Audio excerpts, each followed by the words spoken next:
C'est maintenant l'heure des conclusions de ces entretiens de Royaumont et j'appelle donc François Fillon qui va nous parler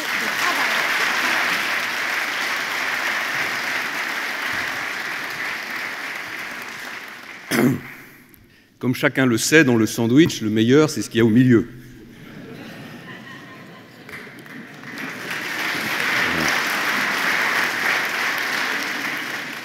Mesdames et messieurs, c'est avec beaucoup de plaisir que je me joins cette année encore aux entretiens de Royaumont organisés par mon ami Jérôme Chartier, qui a su faire de ce rendez-vous un vrai carrefour intellectuel. Et je note une participation particulièrement importante des médias qui sont sans doute passionnés par le thème du travail.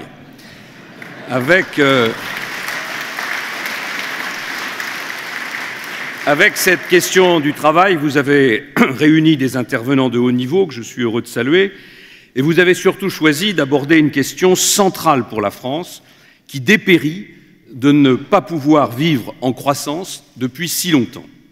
Je n'aurai pas la présomption de chercher à définir le travail dans toutes ses dimensions. Il y a presque déjà un péché d'orgueil à aborder ce sujet dans un lieu aussi imprégné de règles bénédictines et de réformes cisterciennes. Mais je voudrais d'abord insister sur 3 aspects du travail qui me paraissent fondamentaux.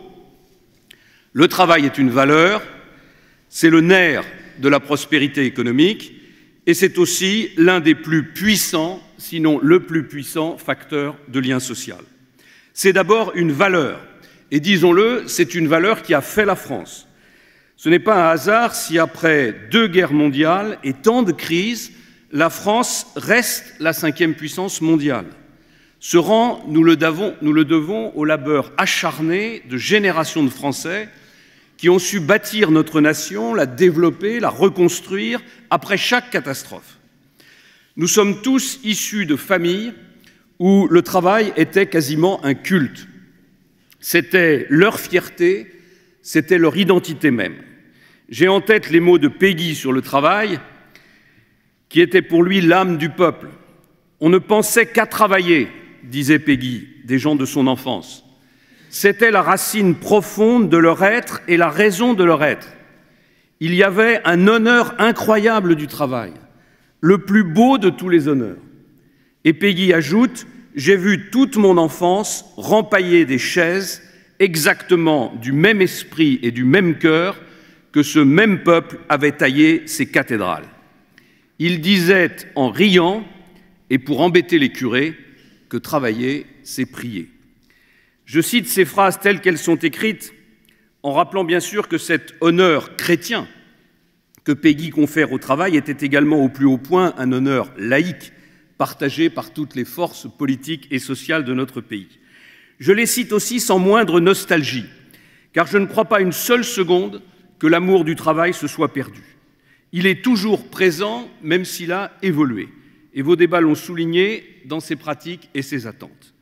Désormais, les entreprises ont majoritairement compris que leur rendement dépendait aussi de leur aptitude à tirer de leurs collaborateurs et de leurs salariés le meilleur de leur dévouement, de leur initiative, de leur participation à un objectif collectif. Ceci exige de la part des dirigeants de nouvelles formes de gouvernance et une attitude permanente portée sur les hommes et les femmes qui servent leurs entreprises. Longtemps, la France s'est distinguée par une organisation pyramidale et cartésienne du travail, disons-le à son image. Nous savons aujourd'hui que l'action en réseau, la synergie des compétences, la mise en responsabilité de chacun constituent les meilleures armes de la réussite. Hier comme aujourd'hui, le travail reste une source de dignité et il est le nerf de la prospérité. Il y a une vérité économique simple que nous ne devrions jamais perdre de vue. Le niveau de vie d'un pays et sa place dans le monde dépendent directement de sa capacité à produire des biens et des services, c'est-à-dire d'une combinaison de travail, de capital et d'innovation.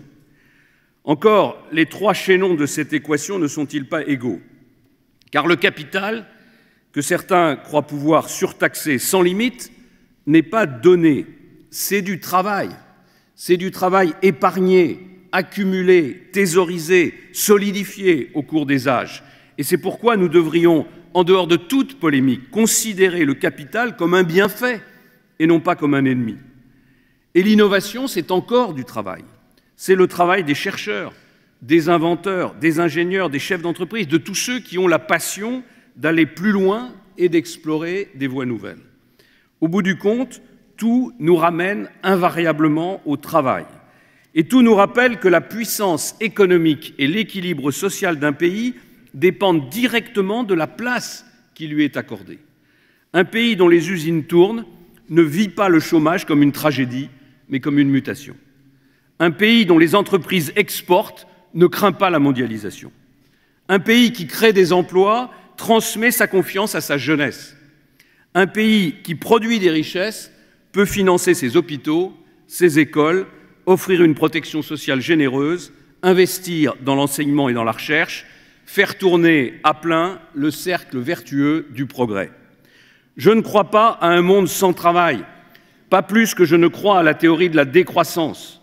Je n'y crois pas d'un point de vue moral, car je pense que l'être humain a besoin de s'accomplir, qu'il a besoin de se dépasser dans une activité qui sollicite sa force et son intelligence.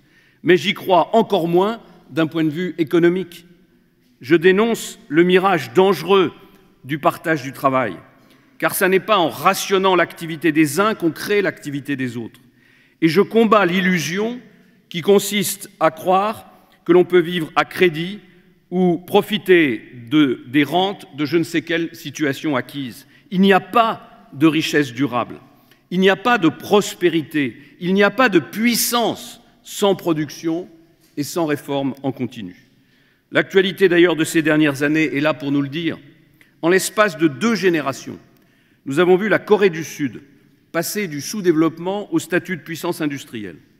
C'est un pays moins peuplé que la France, qui compte encore moins d'ingénieurs que nous, mais qui ne cesse de renforcer ses positions industrielles et son influence. Beaucoup plus près de nous, nous avons vu le rapport de force entre l'Allemagne et la France s'inverser à partir du moment où nous avons fait le choix de baisser la durée légale du travail, alors que nos voisins adoptaient l'ensemble des mesures regroupées sous le terme d'Agenda 2010. Eux, les Allemands, que l'on croyait écrasés par la facture de la réunification, ils sont redevenus une économie forte, exportatrice, confiante dans ses atouts et dans ses perspectives d'avenir. Ni les Coréens, ni les Allemands ne se regardent comme des générations sacrifiées qui auraient dû consentir un effort surhumain pour redresser leur pays. Ils marchent au contraire avec l'assurance de ceux qui sont engagés sur un sentier solide et prometteur. Ce qu'ils ont fait, eh bien, c'est tout simplement ce que nous devons faire. Il en va de l'équilibre social, de l'équilibre financier et de l'équilibre républicain de notre pays. Équilibre social parce que sans production, pas de richesse, et sans richesse, pas de solidarité. Équilibre financier parce que la lutte contre les déficits ne sera pas gagnée exclusivement par des coupes budgétaires ou par des impôts, mais aussi par la conquête de nouveaux marchés. Équilibre républicain parce qu'une société qui s'enfonce dans le chômage et l'inactivité perd ses repères éthiques et fraternels. La peur s'étend et les pires réflexes avec. Le chef d'entreprise devient un adversaire, l'investisseur un nègre fin, le voisin de palier un anonyme jalousé et l'étranger le bouc émissaire. Bref, la porte s'ouvre alors à tous les populismes, de celui qui veut fermer les frontières à celui qui veut faire rendre gorge au patron. Évidemment, la question du travail ne peut pas être prise isolément. Elle s'intègre ou non dans une stratégie politique, économique efficace. Et cette stratégie n'est véritablement efficace que si, au préalable, la vérité est dite et si elle est partagée par le pays. Et la vérité, je pèse mes mots, c'est que nous sommes sur la pente du déclin. La mécanique infernale s'est enclenchée il y a déjà une vingtaine d'années et nous y avons tous notre part de responsabilité. Les politiques, qui sentaient, en tout cas pour certains d'entre eux, ce qu'il fallait faire, mais qui ne savaient pas comment gagner les élections en le faisant. Les intellectuels, qui ont passé beaucoup plus de temps à théoriser des systèmes alternatifs plutôt qu'à analyser froidement le système dans lequel nous sommes plongés. Les syndicats, qui ont conçu leur rôle autour de la défense exclusive des positions acquises sans anticiper les évolutions. Les Français eux-mêmes, qui dans la lancée des 30 Glorieuses étaient tentés de demander toujours plus pour tous et à n'importe quel prix. La crise a naturellement bousculé ces vieilles certitudes. Encore que, le fait que la France ait pu se choisir un président qui n'a quasiment jamais parlé de cette crise durant sa campagne révèle toutes les ambiguïtés de notre pays face à un monde qui est en pleine mutation. Tant que nous continuerons de croire que la mondialisation est une option et non pas une réalité qui change tout, alors oui, le déclin est inéluctable. Nous avons face à nous des pays immenses, des pays doués, déterminés, qui sont en train de nous dépasser dans tous les secteurs. La production industrielle et manufacturière, celui de la finance, celui de la formation, celui de l'innovation et de la recherche. Je ne prends aucun plaisir à jouer les Cassandres, mais les faits sont là. Quand nous nous battons pour sauver une entreprise, ces pays en créent des milliers. Quand nous diplômons 100 000 étudiants et ingénieurs par an, ils en forment des millions. Quand nous refaisons des 35 heures un tabou, ils travaillent 10 heures par jour pour fabriquer les produits et les services qui vont inonder la planète. Bref, le temps de la splendeur européenne est fini. L'Asie est en train d'écrire l'histoire du XXIe siècle. Soit nous nous réveillons par une mobilisation globale autour du travail et de la production, en jouant à fond la carte de l'Europe, soit nous sortons de l'histoire. Face à cette réalité mondiale qui percute le modèle français, le premier reproche que j'adresse au gouvernement actuel, c'est d'avoir réintroduit le doute dans l'esprit de notre peuple. Quand on revient, même de façon partielle, à la retraite à 60 ans, quand on supprime la défiscalisation des heures supplémentaires, qui avait au moins l'avantage de motiver les salariés, quand on relance la machine à recruter des agents publics, on ne prend pas seulement des mesures économiques, à mon sens, mauvaises, on laisse entendre au pays qu'il a encore les moyens et qu'il a encore le temps de vivre comme avant. Le cas de Florange, où le principe de la nationalisation a été un temps évoqué, enfin un temps, c'est comme la valse. Il y a le temps de la nationalisation, puis le temps de la non-nationalisation, et puis on apprend que peut-être il pourrait y avoir de nouveau le temps de la nationalisation. En tout cas, c'est un exemple de cette illusion mensongère qui affaiblit notre pays. Faire croire que l'État est la solution dans ces circonstances, c'est mentir aux salariés, et c'est tromper les Français. Et c'est un mensonge qui est à la fois économique, parce que la puissance publique n'est ni plus forte que la concurrence, ni meilleur actionnaire que les acteurs privés. Le mensonge a également des répercussions sur le plan psychologique, répercussions pour tous les investisseurs étrangers, qui perçoivent alors la France comme une terre d'insécurité juridique, répercussions pour tous les Français, qui sont portés à croire que l'État peut être appelé à la rescousse partout. Après les aciéries, pourquoi pas ailleurs, se diront, et ils ont d'ailleurs déjà commencé à se le dire du côté de Saint-Nazaire, nos concitoyens. Oui, je suis pour un État stratège, pour un État puissant là où il est utile, mais pas pour un État qui se prétend providentiel. On n'a pas le droit de leurrer le pays sur les réalités, sur des réalités que nous devons affronter avec lucidité, avec intelligence et avec courage. On peut être critique sur le quinquennat que j'ai eu l'honneur d'assumer aux côtés de Nicolas Sarkozy. Mais il y a une chose qui est à mettre à son crédit, c'est que nous avons pris à témoin les Français sur la crise et sur les transformations qu'exigent les temps nouveaux.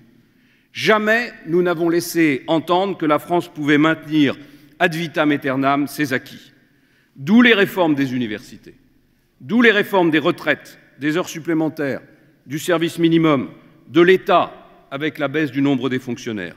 Toutes ces mesures furent difficiles, souvent incomplètes, parfois impopulaires, mais du moins elles étaient porteuses d'un message clair, celui de l'effort et de quelques sacrifices. Tout ceci pour vous dire que la première donnée d'une stratégie économique efficace, c'est la vérité, sans laquelle il ne peut pas y avoir d'élan national. Bien sûr, nous ne sommes plus en 1945, où les Français avaient sous leurs yeux un champ de ruines qui leur commandait de se retrousser les manches. Mais nous sommes dans une guerre économique. Et j'ai trop le sentiment que nous cherchons vainement à nouer des armistices impossibles avec le monde difficile qui est le nôtre. Si les Français ne sont pas mis en situation de comprendre et d'accepter le fait qu'ils sont en train de jouer leur survie, si le sentiment d'urgence ne les tenaille pas, alors oui, aucun sursaut n'est possible. Si notre peuple, nous disent certaines enquêtes, est l'un des plus pessimistes au monde, ça n'est pas parce qu'il manque de cran ou parce qu'il manque de talent, c'est parce qu'il n'a pas été accoutumé à l'idée que le changement pouvait être une opportunité et que le risque était moins dangereux que l'immobilisme. J'ai la conviction que le premier devoir du responsable politique, c'est de hisser la France au-dessus de ses frayeurs. Jacques Attali a écrit sur ce sujet des choses que je crois parfaitement pertinentes. On nous a appris à avoir peur de tout, de la nature lorsqu'elle tempête, de l'étranger qui tape à notre porte, du nucléaire, des OGM, du gaz de schiste, des mutations économiques. Bref, nous sommes tombés dans le chaudron de la précaution. Et ce n'est pas avec ce bagage-là que nous allons pouvoir affronter le siècle qui vient. Comment pourrions-nous relancer la croissance, l'économie, conquérir de nouveaux marchés, parler avec d'autres civilisations si on se satisfait de cette petite soupe de narcissisme et de paranoïa qu'on nous sert tous les jours? Il faut retrouver le sens du risque. Il faut retrouver le goût des terres nouvelles vers lesquelles nous devons nous aventurer. Oui, notre premier devoir, c'est de dire la vérité. C'est de l'expliquer. C'est de la faire partager par tous. Oui, notre devoir, c'est d'inviter nos concitoyens au courage et à l'action. Et tout ceci doit aboutir à créer un consensus autour de l'idée du redressement national. Nous vivons depuis près de 20 ans avec une moyenne de 1 à 2% de croissance et avec un taux de chômage qui, même dans les périodes les plus fastes, n'est jamais descendu en dessous de 7%. J'ai le regret de dire que la politique économique qui est aujourd'hui conduite n'est absolument pas en mesure d'inverser les choses. Nous allons vers la récession. Et je ne vois à l'horizon aucune mesure de fond qui puisse y changer quelque chose. Tout le problème de la politique actuelle se résume à un choix que je crois préjudiciable, celui de faire porter l'effort de baisse des déficits sur les entreprises et les Français plutôt que sur l'État lui-même. Ce faisant, le moteur de l'investissement et donc de l'innovation est surtaxé comme jamais. Et il ne faut pas s'attendre à des miracles avec la Banque publique d'investissement qui n'est qu'une présentation nouvelle d'instruments déjà existants. Le moteur de la consommation, qui tourne déjà au ralenti, va être grippé par les 10 milliards d'impôts supplémentaires qui vont peser sur tous les ménages, comme chacun l'a bien compris. Le moteur de l'activité ne sera pas véritablement boosté par le crédit d'impôt compétitivité, prévu pour baisser le coût du travail, cette baisse du coût du travail qui est une nécessité absolue. Sa complexité, les conditions qui vont être mises à nos entreprises pour en bénéficier, me paraissent contraires à l'idée d'un choc immédiat et global en faveur de la compétitivité française. Quant au moteur de l'emploi, j'ai le regret de dire que nous sommes dans le cosmétique et dans des recettes utilisées 1000 fois. Les emplois aidés, avec les contrats d'avenir, sont des pansements sur une jambe de bois. Quant aux contrats de génération, je crains, et je ne fais là que reprendre les propos de Martine Aubry, un immense effet d'aubaine. Je ne veux pas préjuger de ces suites, mais le risque est grand que la négociation qui a été engagée par les partenaires sociaux sur la flexi-sécurité et qui est une lueur d'espoir, que cette négociation, comme celle de 2007, avec la rupture conventionnelle, n'aboutisse qu'à des demi-mesures, ou pire, qu'à des fausses avancées. Pourquoi est-ce que je dis cela? Parce que les partenaires sociaux, et notamment les représentants patronaux, sont tétanisés à l'idée de voir le législateur s'emparer du sujet. Dès lors, tout concourt pour un petit accord qui ne changera pas en profondeur l'organisation de notre marché du travail. Alors, quelle politique alternative proposer? C'est le rôle d'une opposition crédible d'y réfléchir et d'avancer des pistes. Ce n'est pas avec des coups de menton que nous retrouverons la confiance des Français. Nous avons un travail de fond à mener avec nos concitoyens, avec les milieux professionnels, avec les intellectuels. Plus que jamais, l'UMP, mon parti, doit être, lui aussi, mon cher Jérôme, un carrefour intellectuel, où tous ceux qui nous soutiennent, mais aussi ceux qui nous ignorent, ou même ceux qui nous critiquent, doivent pouvoir échanger leurs convictions avec nous. Je crois que l'urgence de la situation économique commande une thérapie de choc. Pour concrétiser un objectif simple et vital, il faut produire plus. Et pour produire plus, je ne connais pas d'autre moyen que de travailler plus, de négocier plus, de nous former mieux et enfin de dépenser moins. Il faut sortir des conceptions malthusiennes du partage du travail qui ont conduit à la persistance d'un chômage structurel, Le retrait des seniors du marché du travail ne crée pas de l'emploi pour les jeunes, pas plus que la baisse autoritaire de la durée du travail ne crée d'emploi à moyen terme. C'est au contraire en travaillant davantage, par semaine, mais également sur la vie, avec l'allongement des durées d'activité, que nous pouvons restaurer notre compétitivité, garantir le financement de notre protection sociale, mais aussi diminuer l'intensification des rythmes de travail, provoqués par le resserrement des périodes d'activité, du fait des 35 heures et des départs précoces du marché du travail qui a contribué à détériorer les conditions de travail. Bref, il faut sortir du modèle français. Il faut sortir du modèle français qui concentre l'emploi sur les 25-55 ans et qui réduit les durées de travail. On en voit les effets pervers. Premier effet, c'est l'exclusion des jeunes et des seniors du marché du travail, donc des potentiels humains mis à l'écart, cette mise à l'écart étant une charge pour les actifs. Second effet, une intensification du travail pour ceux qui ont un emploi, une forte productivité horaire qui se paie en détérioration des conditions de travail et qui provoque ce symptôme très français de la souffrance au travail et du désir de partir en retraite le plus vite possible. Devant ce constat, je ne vois pas d'autre solution que de desserrer les contraintes sur la durée du travail. Je propose d'abroger la durée légale du travail pour nous remettre au niveau de nos partenaires européens. En plein milieu de la crise, j'avais suggéré à Nicolas Sarkozy de trancher ce sujet. En définitive, nous avons choisi de réformer les retraites et de faire sauter le symbole des 60 ans. À tort ou à raison, nous avons estimé que la société française ne pouvait pas accepter en même temps deux réformes aussi lourdes. Donc je propose la suppression de la durée légale, avec la liberté contractuelle de fixer au niveau de l'entreprise, et seulement au niveau de l'entreprise, la durée du travail dans la limite de la durée maximale fixée par les réglementations européennes. Le calcul de l'allègement de cotisation devrait s'opérer à partir d'une durée de 39 heures, ou en tout cas supérieure à 35 heures. Certaines de nos entreprises trouveront intérêt à rester aux 35 heures. D'autres trouveront peut-être intérêt à aller en deçà en fonction des circonstances ou en dessus en fonction des carnets de commandes. Ce qui importe, c'est que la liberté et la négociation de terrain puissent répondre aux réalités économiques. Cette souplesse donnée à la négociation d'entreprise m'amène logiquement à défendre le principe des accords de compétitivité. En permettant aux entreprises de conclure des accords de maintien de l'emploi, en échange de baisse de salaire ou d'avantages salariaux, ou encore d'une plus grande mobilité des salariés, il s'agit de leur donner les moyens de s'adapter aux variations conjoncturelles. Bien sûr, je mesure parfaitement les craintes que peuvent soulever chez les salariés ce type de mesures. Mais il faut savoir ce que l'on veut.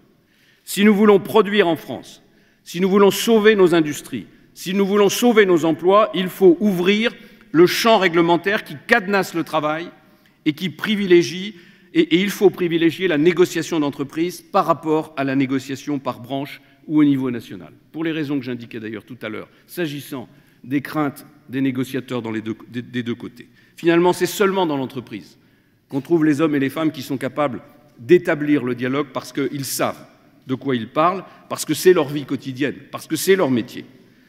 Parallèlement, il faut dynamiser le marché du travail. Quel doit être notre objectif? Protéger les personnes plus que les emplois.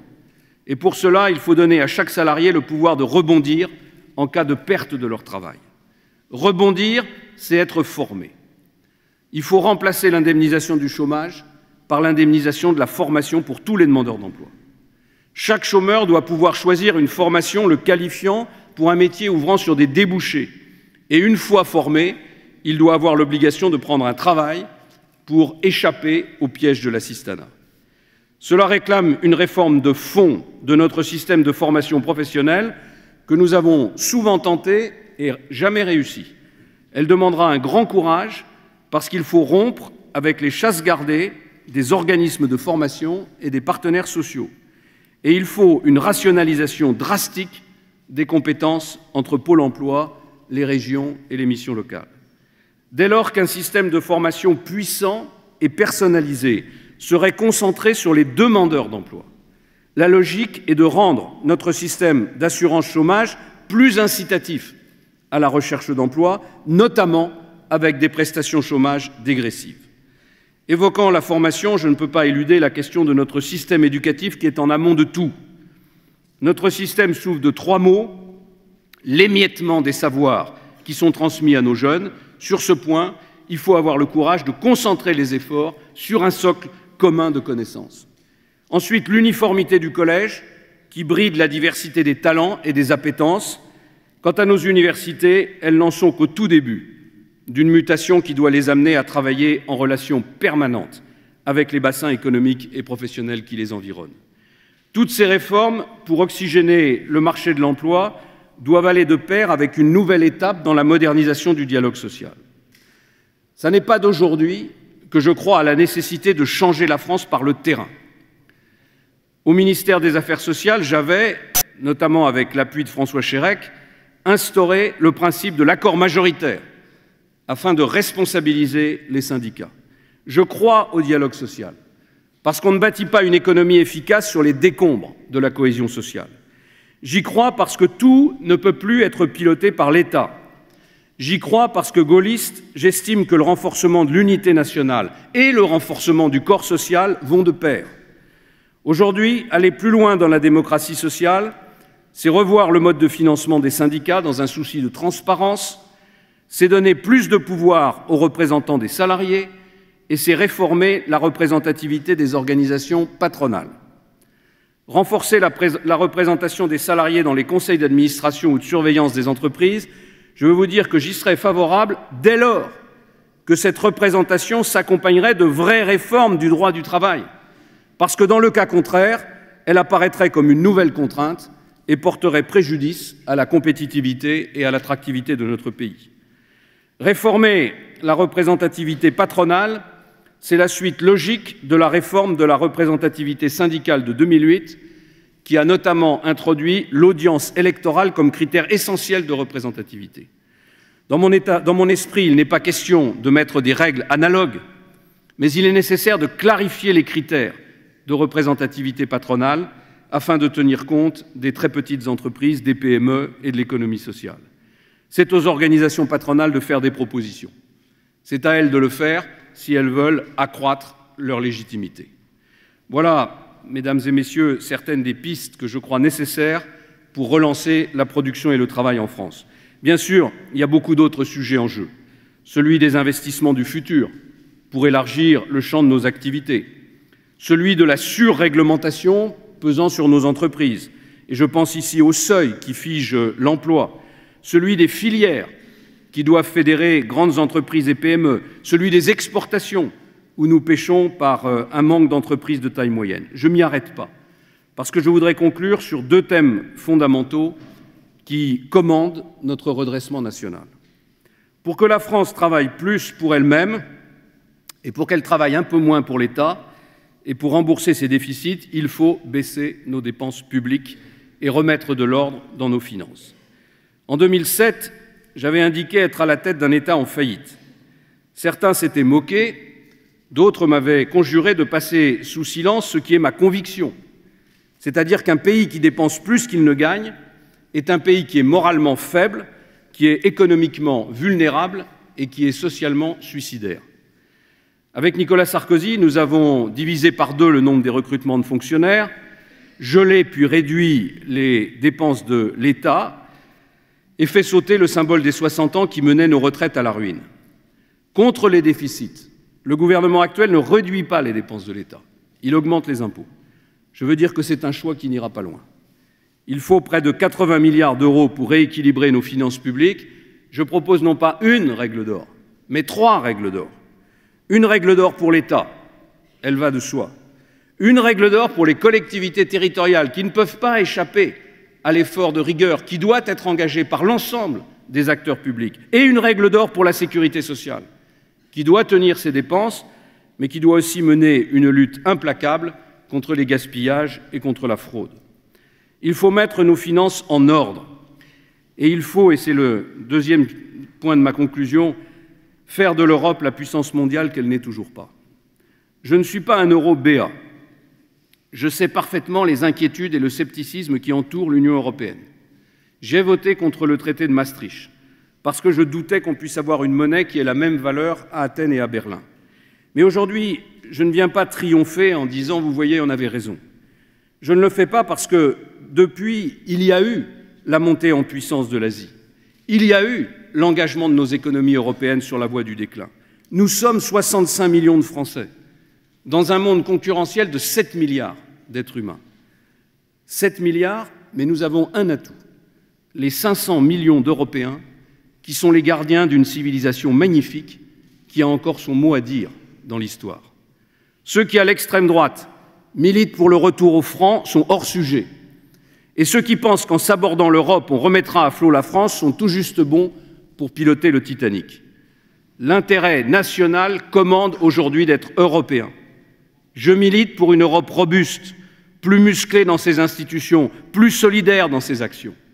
Et j'ai acquis, avec l'expérience qui a été la mienne, notamment ces 5 dernières années, que cette Europe-là ne se fera pas à 27. Elle ne se fera qu'autour d'une union franco-allemande sans laquelle on peut raconter tout ce qu'on veut, mais rien ne marche en Europe. Elle se fera autour d'un gouvernement économique de la zone euro, capable de décider, capable d'harmoniser les stratégies économiques, budgétaires, fiscales et sociales de ce que j'appelle le noyau dur européen. Oui, il faut un noyau dur européen. Et il faut avoir le courage de dire à nos amis britanniques qui n'entreront jamais dans ce noyau dur que nous n'avons rien contre eux, mais que nous ne pouvons pas rester à l'arrêt au motif qu'ils sont contre la constitution de ce gouvernement économique. Nous devons leur dire, avec l'humour qui doit toujours être de mise quand on s'adresse à nos partenaires britanniques, que nous les aimons beaucoup, que nous souhaitons qu'ils restent dans la grande Union européenne, mais qu'on va construire un noyau dur européen destiné à protéger nos entreprises, à leur donner cette force dont elles ont besoin dans la mondialisation à côté d'eux. Il faut enfin en finir avec la naïveté européenne. La Chine, les États-Unis travaillent pour leurs intérêts. Il est temps de travailler pour les nôtres, non pas en fermant nos frontières, mais en créant des champions industriels européens, en exigeant la réciprocité dans le commerce international. Bref, l'Europe doit devenir une place forte qui offre une protection à ses entreprises. C'est une question de survie pour l'Europe, c'est une question de survie pour la France, dont les destins sont mêlés. Voilà, mesdames et messieurs, les réflexions et les convictions que je voulais partager avec vous.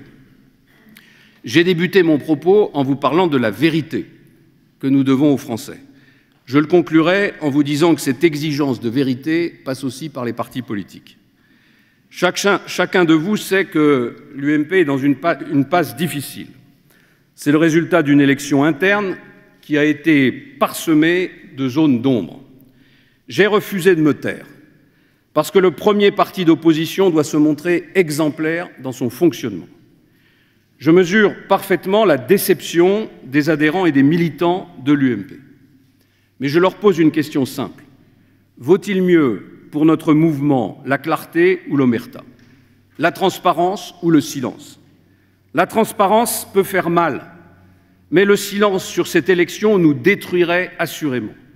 Aux yeux des Français, elle détruirait notre crédibilité, notre légitimité, notre honneur. Je ne suis plus à me demander qui a gagné ou qui a perdu. Et il ne m'importe plus de savoir à qui la faute si cette élection a si mal tourné. Depuis le début, je dis que pour sortir de l'impasse, il faut redonner la parole aux adhérents.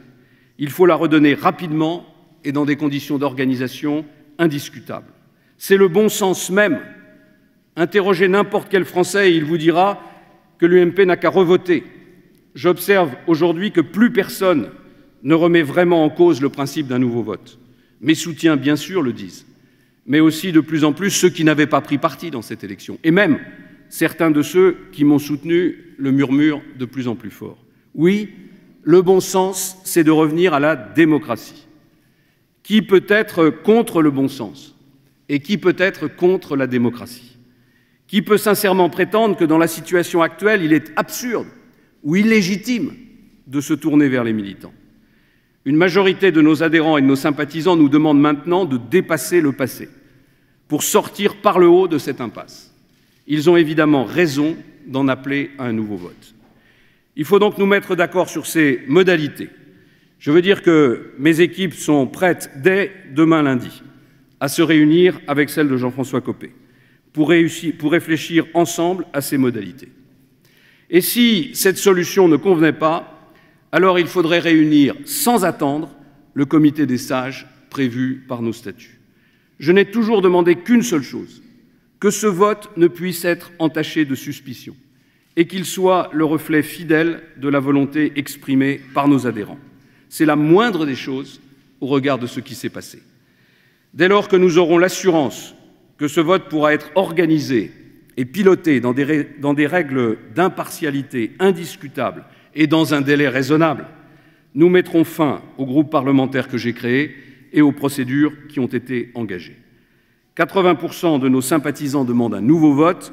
De toutes nos fédérations, les appels se font de plus en plus pressants. Alors, mettons-nous au travail dès demain.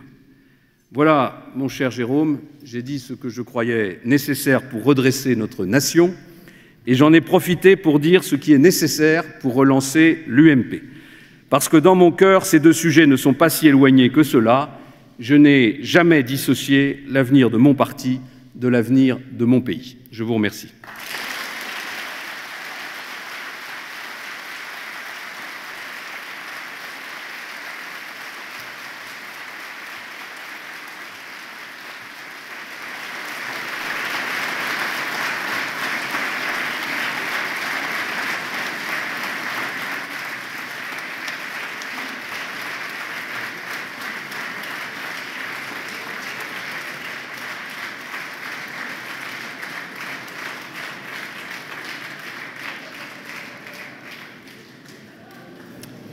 Merci François Fillon, merci tout le monde d'être venu pendant 2 jours à ces entretiens. Merci à la Fondation et aux personnes qui organisent ces entretiens.